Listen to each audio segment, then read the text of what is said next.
Sir, কোনো মেয়ে কি আপনার প্রেমে পড়ছিল? না। আপনি কি কোনো মেয়ের প্রেমে পড়ছিলেন? না। তাইলে তো প্রেমের পরামর্শ আপনি দিতে পারবেন না। না।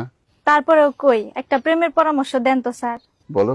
স্যার, একজন তো আমার প্রেমে পাগল হয়ে গেছে, বিরাট জমিদার, 150 বিঘা জমি, আমার লাগে পাগল। আরে তোমার তো কপাল খুলে গেছে, বিয়ে করে ফেলো। একটা সমস্যা আছে স্যার, কি সমস্যা? ছেলের বয়স 85 স্যার। তাহলে তো সমস্যা, 85 বছর বয়স, যে কোনো সময় মারা যেতে পারে। এটা একটা অন্যায় কথা কইলেন স্যার। কি অন্যায় কথা বললাম? কে কখন মারা যাইবো এটা তো আপনি কইতে পারেন না, এটা কইতে পারে আল্লাহ পাক। তাহলে দেখো চিন্তা করে, তোমার যদি ভালো লাগে বিয়ে করে ফেলো, তবে বয়সটা একটু কম হলে ভালো হতো। এটাও একটা ভুল কথা কইলেন স্যার। এক জুয়ান পোলার লগে আমার প্রেম আছিল, বুয়ার কাম কইরা হ্যাঁ কত খাওয়াইছি, কত কাপড় চোপড় দিছি, পরে আরেক বেটির লগে প্রেম কইরা ভাগছে আমারে থুয়া। হেই বুইরার প্রেমের বয়সও নাই, ভাগার বয়সও নাই, আমি হ্যারেই বিয়া করব।